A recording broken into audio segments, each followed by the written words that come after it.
we move on to infield. Okay? Now, I'm going to go briefly over mechanics, and then we'll show you some drills you can run in spring training. Mechanically, you get guys, get them in a good, ready position. When I played high school ball, my coach wanted me to get like this. And then I kind of was stuck in the mud. I couldn't run to my right or my left. And I wondered why I didn't have any range. Granted, I was slow too, but this is not a good position to start from. Okay? It's not comfortable. Athletic is here. Glove out, relaxed, I'm balanced. Dave can come over, try to push me off. I don't think he's going to be able to. It depends how hard he pushes me, but okay, I'm pretty balanced. This, go ahead, same force. Same force he pushed me before, and it didn't take much to knock me off. Okay? Again, back to the same principle. Balanced, athletic, show the glove. Okay, you want the glove hand out here, not like this, definitely not like this. That drives me nuts. Sit down with your butt. Now, we've heard a lot of coaches do that. And that, you want to see how easy it is to push over? Okay? So again, it's the same theory as I hear a lot of coaches say, get your elbow up when you hit. Well, that's as wrong as that. Okay? What he's saying is exactly right. Athletic position, able to go both sides, able to charge, able to go back. Okay? This is not optimum unless you're going to go to the bathroom. You can't do it from that position, and you can't do it from this position either. So again, it's just getting them back in the same thing we've always talked about since the beginning of this presentation, is getting a balanced spot. I like to start without a glove. Get him in a quick line. Okay? Right there is good, right behind Justin. Okay? Again, I'm smart. I'm going to make sure that I have more than 2 baseballs. At least 4 or 5 next to you, so if they throw it away, you'll be able to keep the drill going. All they're going to do is they're going to break it down. I'm not going to roll it until they're in ready position. Justin, stand up. I'm not going to roll it. I'm going to wait. I'm going to wait. Good. Now what Justin's going to do, you can stand up for a second here. What he's going to do is he's going to field the ball out in front, glove foot first, his throwing side back, his throwing foot's going to be back, his glove foot's going to be in front, out in front, alligator catch. Okay, now, there's 2 theories.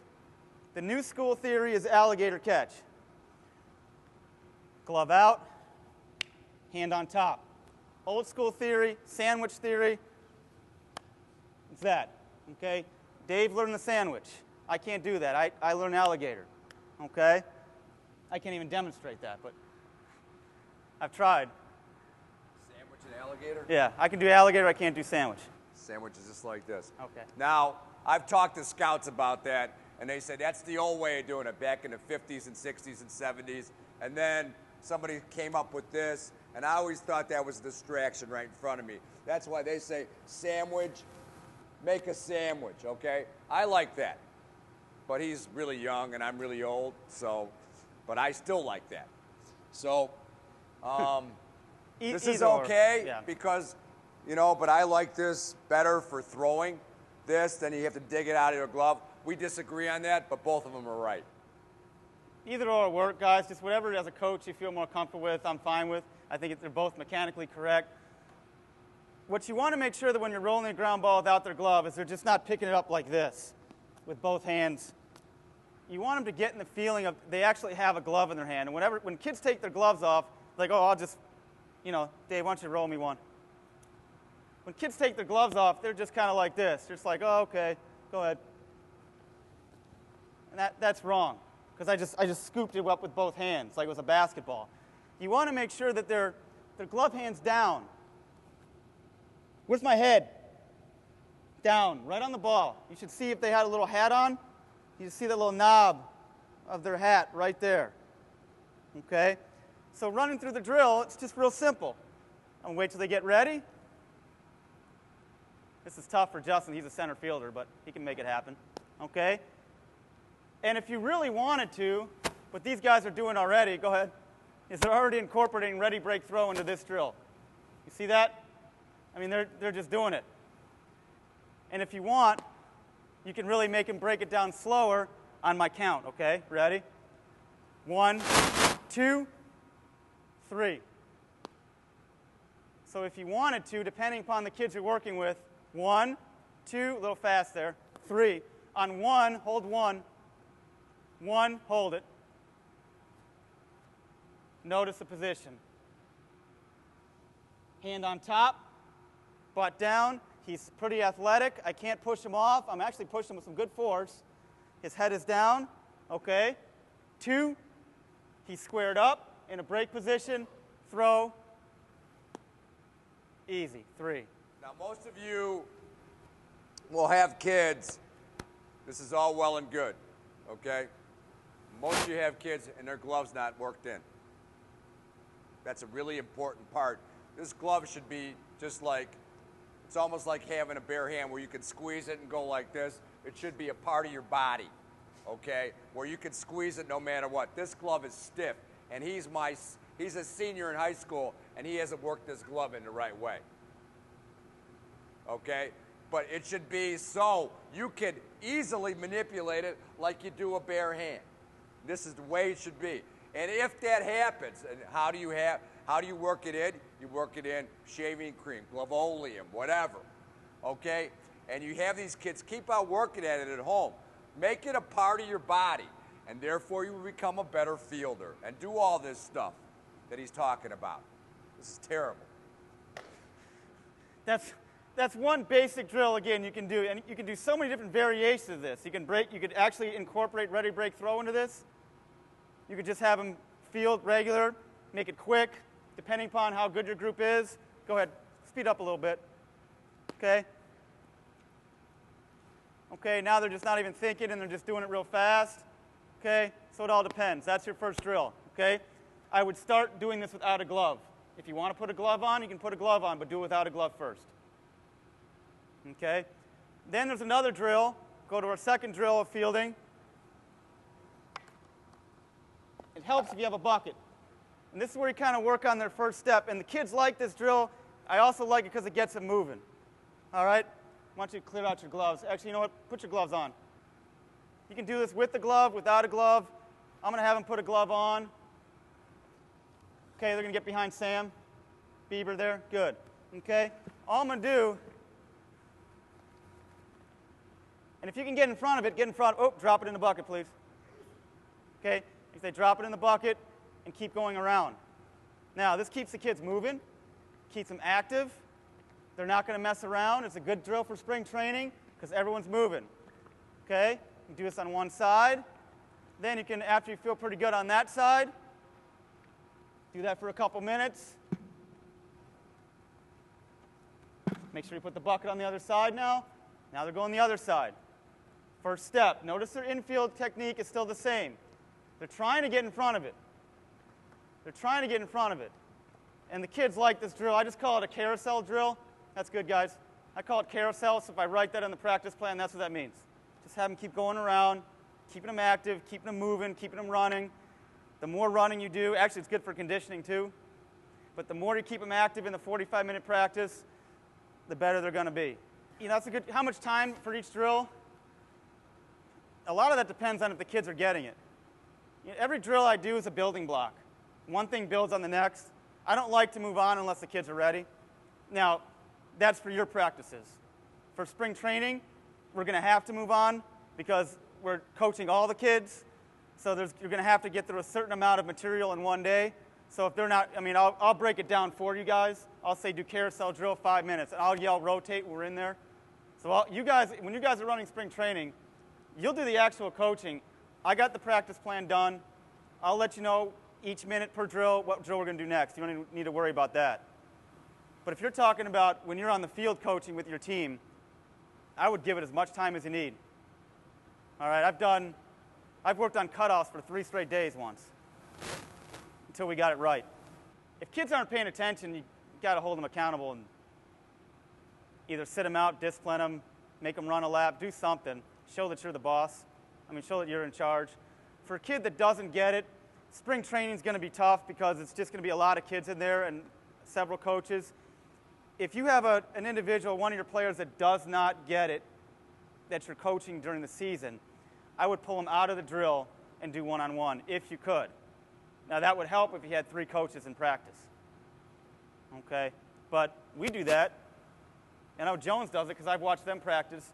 That with high school kids, we'll pull a kid out, and I'll work with a 17-year-old kid on the side until he does it the right way. But it's really important that if their fundamentals are bad in this drill, they're going to be horrendous on the field in a game. So you really have to make sure that they do this the right way. Because when they get on the field, they're going to revert back to what's most comfortable for them, which is usually incorrect. But if you can minimize that and train them here, I hope I'm answering your question, right? You just really kind of hold them accountable. But if you could pull them out, I'd pull them out. If you could pull them out of spring training, if we have enough coaches, that'd be great. Every age group, we'll break it down by age group, and I think you have 30 to 35 kids in the gym. So you guys will be responsible for running drills, and we'll get the practice plan written for you. So you don't have to worry about that. What I'm trying to do now is show you the drills that you'll be running, so you'll feel comfortable running them when you're there. Okay? And again, no matter how fast you run practice, how fast you run drills, the speed of the game is different in a game, and kids panic unless they learn, to adapt to the speed of the game. So that's something as a coach is pretty challenging. And you can speed up the drills and say, hey, this is game ready, this is game sound. We're making it as fast as the game as possible. Once again, the game, when the pressure is on, and it's no pressure except it's self-induced. Every kid handles it differently. What happens if I miss? And the other kids say, hey, I want the ball being hit to me. That's the way you have to present it as a coach.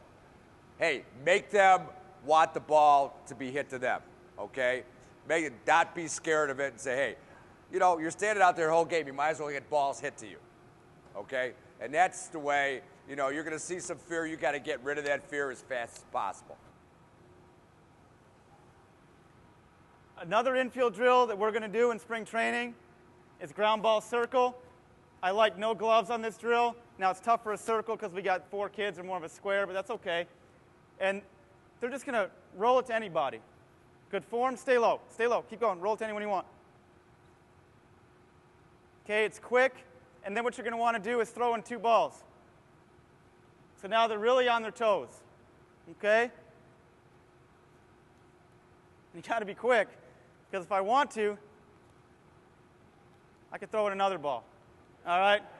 And that always happens. But the kids like that drill. You could probably only do that for a couple minutes, because that's usually what ends up happening, all right? And the kids try to be silly, and it's funny. They try to throw 3 balls at one kid, but Sam gets picked on a lot.